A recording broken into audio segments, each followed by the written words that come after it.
Clark muscling away. I mean, is that displacement? I think it is. Oh, and Marina Mabry's going to get ejected. If the officials saw that, Marina Mabry is going to get ejected. Oh, they're going to go and look at it.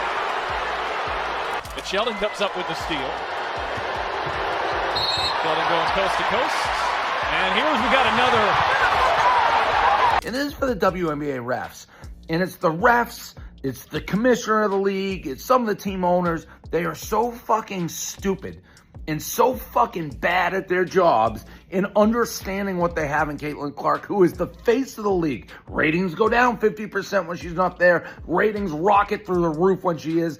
Everybody has to watch these box office.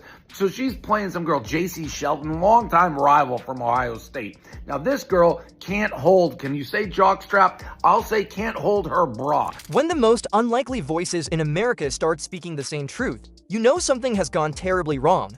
And on Tuesday night, June 18th, 2025, as Caitlin Clark lay sprawled across the hardwood after being viciously shoved to the ground, an extraordinary coalition of celebrities, athletes, and public figures from every corner of American culture united with one resounding message: enough is enough.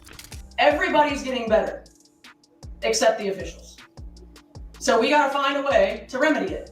Leading this unexpected charge was adult film star Kendra Lust, a woman who commands millions of followers across social media platforms and has never been shy about speaking her mind. As Clark picked herself up off the floor after Marina Mabry's deliberate shove, Lust was already crafting a scathing indictment of the WNBA that would reverberate across the sports world. How was nobody ejected? At WNBA, this is crazy ...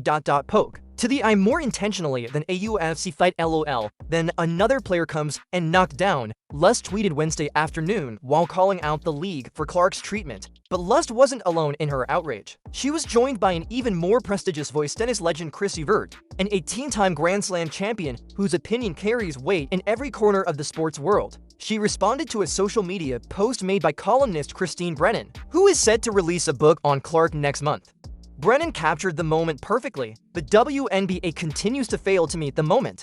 Terrible decision to allow Marina Mabry to stay in the game. People are watching as never before, and this is what they see? Everett's response was equally pointed and perhaps even more damaging to the WNBA's credibility. When will these ladies realize, accept, and appreciate that Caitlin Clark tattoo is the best thing that ever happened to women's basketball? This is a bad look for the sport and what's happened to sportsmanship.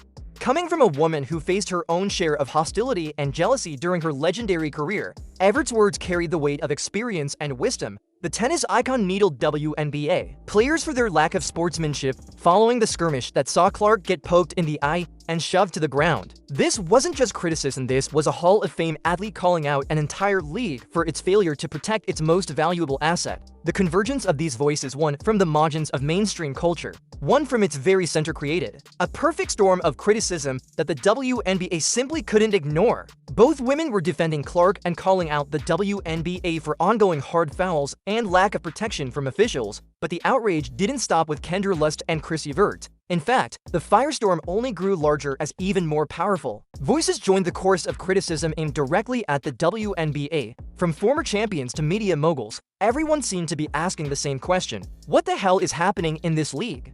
Because when your biggest star gets poked in the eye and slammed to the floor on national television, your response is technical fouls and fines. You're not just mismanaging a game, you're mismanaging your entire brand, and the people calling that out weren't fringe figures anymore.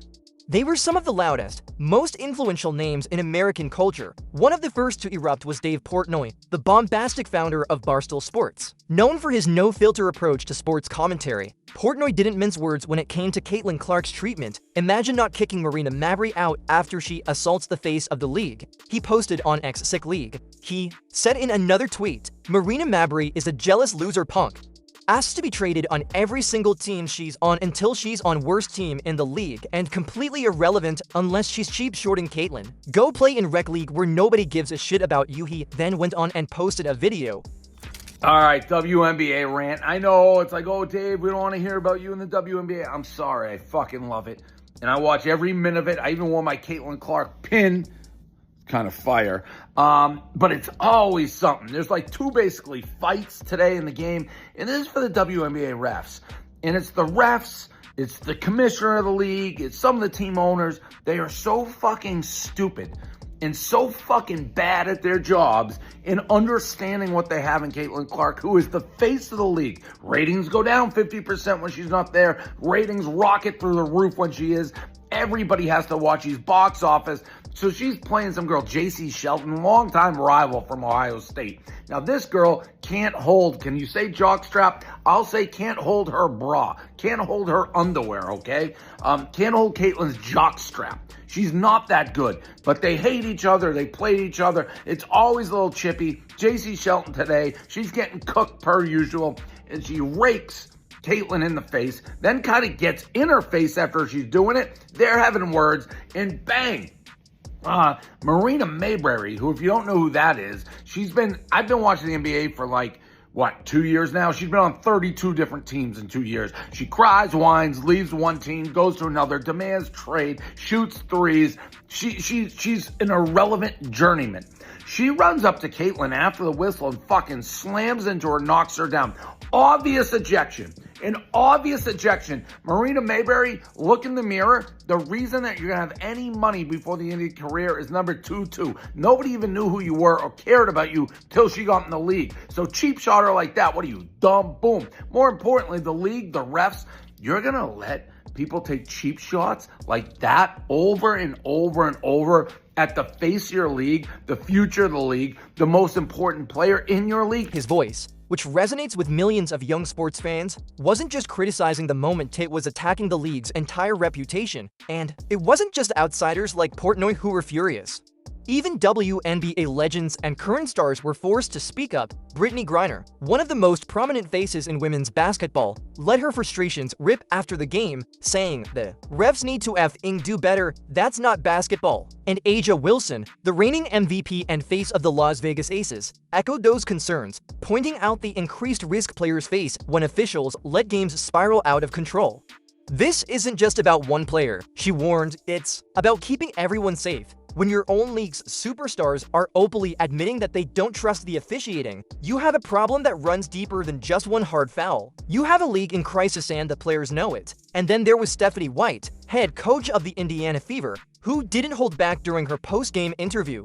The officials didn't control the game, she said bluntly. They let it get out of hand. That comment didn't just describe the game, it described the league's entire approach to Caitlin Clark's rookie season. What was going on with the chippiness there, and what explanation were you given for the tech that you got? I'll take the official questions. There wasn't an explanation for the tech that she got. You know, I think it was pretty obvious that stuff was brewing. When the officials don't get control of the ball game, this is what happens. You've got competitive women, and when you allow them to play physical, they're going to compete, and they're going to have their teammates' backs. They got to get control of it. They got to be better. Can you specifically detail what you mean by get control of the game, just to be in your words? Get control of the game is call the fouls that are actually happening on the floor. Okay, not just if somebody swings and misses, consistently call the fouls. Coach, do you think it's something pertaining to your team, or do you think this is a league-wide issue? Well, I've seen quite a few dust-ups in the league so far, so I think it's a league-wide issue. I mean, bad officiating is bad officiating. And then what did you make of Sophie Cunningham's flagrant foul on JC towards the end? It was a flagrant foul. Do you think it's like defending Caitlin or defending the team, or how do you view just how it all... I view it as a flagrant foul. Because let's be clear, this isn't an isolated incident. Clark has been targeted game after game, from elbows to shoulders, hip checks to eye pokes. The message has been loud and clear. WNBA defenders are going after her, and the league is letting them, and while Clark picks herself up from the floor. Night after night, the WNBA keeps pretending nothing's wrong, but the rest of the world sees it. And they're speaking up. Even fans, many of whom have only just started watching the WNBA thanks to Clark, were stunned. Social media exploded with reactions, many of them calling out the hypocrisy of the league. How is she not suspended? One fan tweeted, referencing Marina Mayberry's brutal shove, "What message are you sending here?"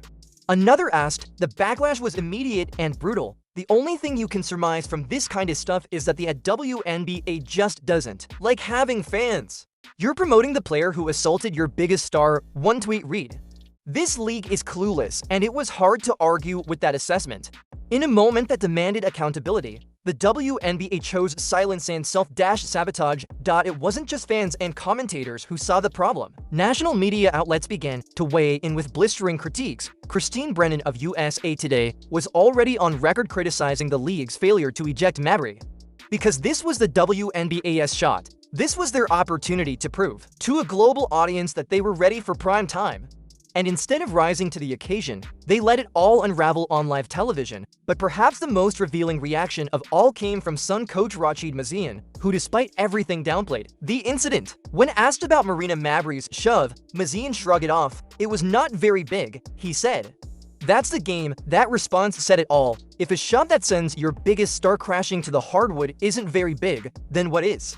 If a poke to the eye doesn't warrant ejection, what does? And if repeated targeting of the most important player in your league isn't cause for concern, then what exactly is the WNBA waiting for? Because at this point, it's not just Caitlin Clark who's taking the hits, it's the league's credibility. Every celebrity who speaks out, every coach who vents, every journalist who writes another scathing column, it all adds up to the same damning indictment. The WNBA is not protecting its product, its players, or its future. For Caitlin Clark to get a technical when she was assaulted is the biggest buffoonery I have seen in a mighty long time. How the hell do you get poked in the eye and pushed to the ground and you get a technical? Caitlin Clark isn't just a rookie, she's a phenomenon. She's the reason why games are selling out, why viewership is exploding, why networks are paying attention, and why people who've never watched a WNBA game are suddenly tuning in. She is, quite literally, the face of the league, and yet, game after game, that face is being slapped, elbowed, shoved, and poked, and the league has done almost nothing to stop it. The celebrity backlash is only getting louder. The fans are furious, the sponsors are watching, and the question that now haunts every arena, every press conference, every league meeting is this: how many more hits will Caitlin Clark have to take before the WNBA gets it? The celebrities had spoken, and the whole world was watching to see what they would do next. The ball isn't just in the WNBA's court anymore, it's bouncing out of control. And the clock is ticking. Because when porn stars, tennis legends, MVPs, national columnists, and millions of angry fans all say their same thing, you've officially run out of excuses.